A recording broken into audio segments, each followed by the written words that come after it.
Παιδευόμαστε. Είμαι ο τελευταίος που θα έρθει και θα υποσχεθεί σε εσάς ότι αύριο, αν με εμπιστευτείτε και με κάνετε δήμαρχο, θα σας πάρω με δίμηνο στη δουλειά. Ποιο δίμηνο? Τελειώσαν τα δίμηνα. Τελειώσαν τα 8 μήνα, κατατελεπορήθηκε ο κόσμος, τους είχαν σε αιχμαλωσία τόσα χρόνια και ήταν τόσο ανεπαρκείς που δεν εξασφάλισαν τις δουλειές. Στα παιδιά αυτά τα οποία προσέφεραν και στο δυναμικό το οποίο θα έπρεπε ο Δήμος να έχει. Και ξέρετε γιατί φτάσαμε στο σημείο αυτό? Γιατί δεν είναι δυνατόν κάποια στιγμή η Δημοτική Αρχή να έχει 80 υπαλλήλους καθαριότητας και μπορεί να βρωμάει. Πού ήτουσαν και δεν τους βλέπαμε? Καλυστία.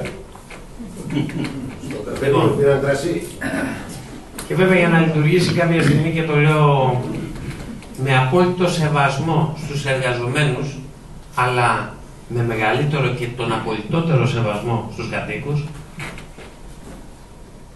ο κάθε δημοτικός υπάλληλος έχει ένα συγκεκριμένο ωράριο.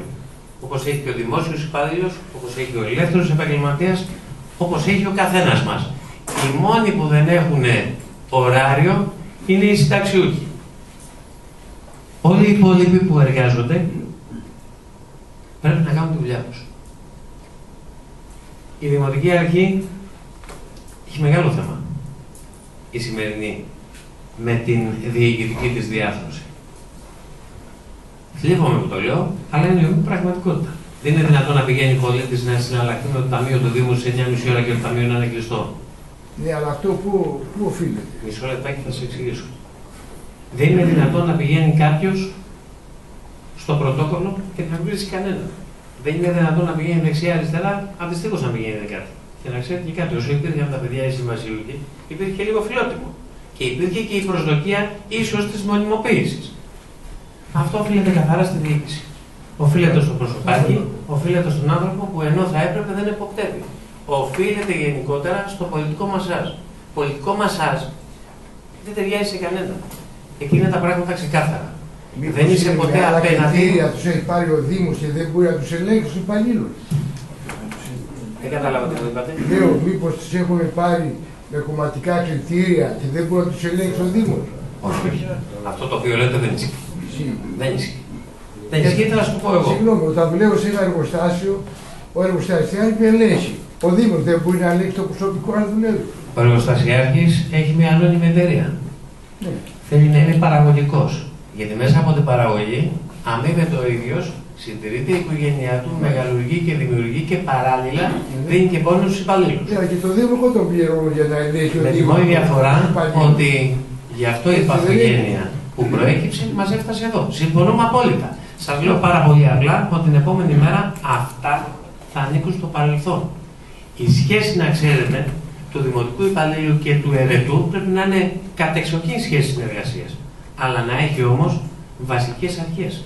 Γιατί να δουλεύει λίγες ώρες ο δημοτικός υπάλληλος? Σας απαντώ. Αλλά δεν καταλαβαίνετε την απάντησή μου. Απλά. Μισό λεπτάκι.